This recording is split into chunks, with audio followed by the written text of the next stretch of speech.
Mobile ഫോണുകൾക്ക് range ഇല്ലാതെ ഒറ്റപ്പെട്ട് പത്തനംതിട്ടയിലെ വനമേഖലയ്ക്കടുത്തുള്ള ഗ്രാമങ്ങൾ. പത്തനംതിട്ട അരുവാപ്പുറം പഞ്ചായത്തിലെ പ്രദേശങ്ങളാണ് റേഞ്ച് ഇല്ലാതെ പാടുപെടുന്നത്. പലയിടത്തും ടവറുകൾ ഉണ്ടെങ്കിലും കൃത്യമായി നെറ്റ്വർക്ക് ലഭിക്കുന്നില്ല എന്നാണ് നാട്ടുകാർ പറയുന്നത്.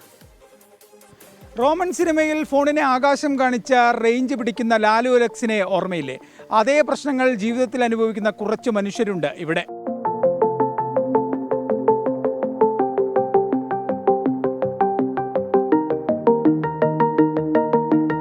ഒരല്പം റേഞ്ച് ലഭിക്കണമെങ്കിൽ, ഒന്ന് ഫോൺ വിളിക്കണമെങ്കിൽ ആകെ പെടാപ്പാടാണ് ഈ നാട്ടുകാർക്ക്. വീട്ടിലിരുന്നാൽ റേഞ്ചില്ല, റേഞ്ച് വരണമെങ്കിൽ പുറത്തേക്ക് ഇറങ്ങണം, ഫോൺ പിടിച്ച് റേഞ്ച് നോക്കി പോകണം. അരുവാപ്പുലം പഞ്ചായത്തിലെ കല്ലേലി, ഒരേക്കർ, കൊക്കാത്തോട്, കോട്ടാമ്പാറ എന്നിവിടങ്ങളിലാണ് രൂക്ഷമായ ഈ പ്രതിസന്ധി. ടവറുകളുണ്ടെങ്കിലും പല ദിവസങ്ങളിലും റേഞ്ച് ഔട്ടാകുമെന്നാണ് നാട്ടുകാർ പറയുന്നത്. ആശുപത്രി ആവശ്യങ്ങൾക്ക് പോലും ആരെയും വിളിക്കാൻ കഴിയാത്ത അവസ്ഥ.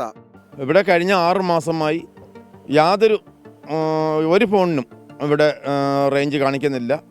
അതുകൊണ്ട് ഇവിടുത്തെ പ്രദേശവാസികൾ വളരെ ബുദ്ധിമുട്ടിലാണ്.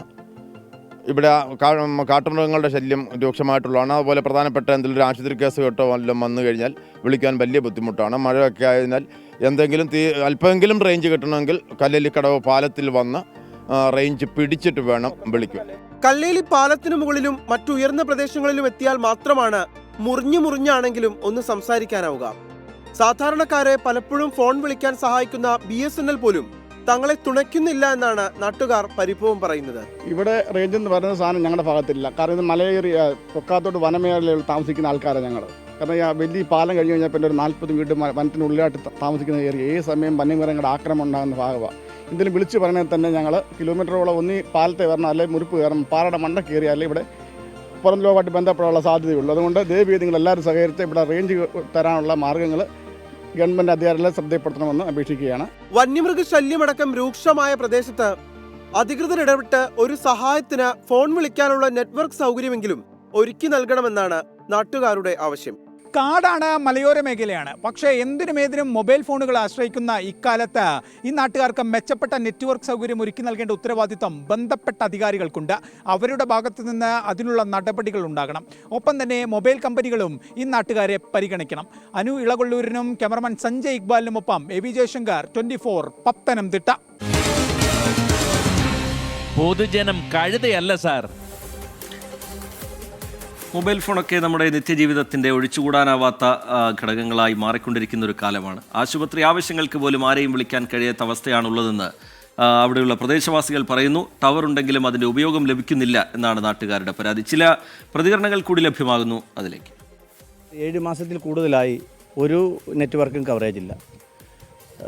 ഞങ്ങൾ പല സിമ്മുകൾ മാറി ഉപയോഗിക്കുന്നുണ്ട്. ഇതൊക്കെ വെറും കളിപ്പാട്ടമായി വെക്കുക പോക്കറ്റിൽ, അല്ലാതെ ഈ ഏരിയയിൽ. ഇതിവിടുത്തെ കോന്നിയിലൊക്കെ പോയി കഴിഞ്ഞാൽ പിന്നെ റേഞ്ച് കിട്ടുന്നുള്ളൂ. പിന്നെ കുറേ നാൾ ഇവിടെ ഇപ്പം വന്യമൃഗങ്ങളാണെങ്കിൽ ഇഷ്ടം പോലുണ്ട്.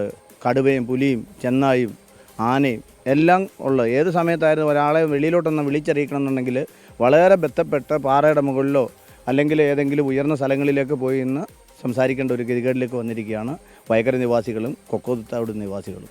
ആർക്കെങ്കിലും എന്തെങ്കിലും അത്യാവശ്യത്തിന് വിളിച്ചു കഴിഞ്ഞാലോ അല്ലെങ്കിൽ മരണം സംഭവിച്ചാലോ എന്തെങ്കിലും കേസ് കെട്ടിന് വിളിച്ചാൽ ഇവിടെ റേഞ്ച് ഇല്ല. അത് നമ്മുടെ ഈ മേഖലയിൽ എന്തുവാണെന്നറിയത്തില്ല. ഇവിടെ 65 വീട്ടുകാർ വയക്കര മേഖലയിൽ താമസിക്കുന്നുണ്ട്. പ്രശ്നം എന്നും റേഞ്ചിൻ്റെ പ്രശ്നം തന്നെയാണ്. ഞങ്ങളുടെ കാര്യങ്ങളൊക്കെ ഫോണിൽ കൂടെ ഒക്കെ ഉള്ള കാര്യങ്ങളാണ്. എന്തെങ്കിലും അത്യാവശ്യ കാര്യങ്ങൾക്ക് നാട്ടിലുള്ളവരായിട്ടോ അല്ലെങ്കിൽ ആശുപത്രി കേസ് തന്നെ ആരെങ്കിലും വിളിച്ചാൽ ഞങ്ങൾക്ക് ഓടാനൊക്കെ ബുദ്ധിമുട്ടാണ്. അത് ആശുപത്രിക്കാരെങ്കിലും വിളിച്ചു പോയെങ്കിൽ പിന്നെ വണ്ടിയും കിട്ടത്തില്ല, അവരുടെ കാര്യം ഇവിടെ കടന്നു പോയല്ലേ ഉള്ളൂ. നാടിൻ്റെ ഒന്നാകെ പ്രശ്നമാണ് അത്. അതിലെന്താണ് ചെയ്യാൻ കഴിയുക എന്നുള്ള കാര്യം ബന്ധപ്പെട്ടവർ പരിശോധിക്കട്ടെ. ഇനി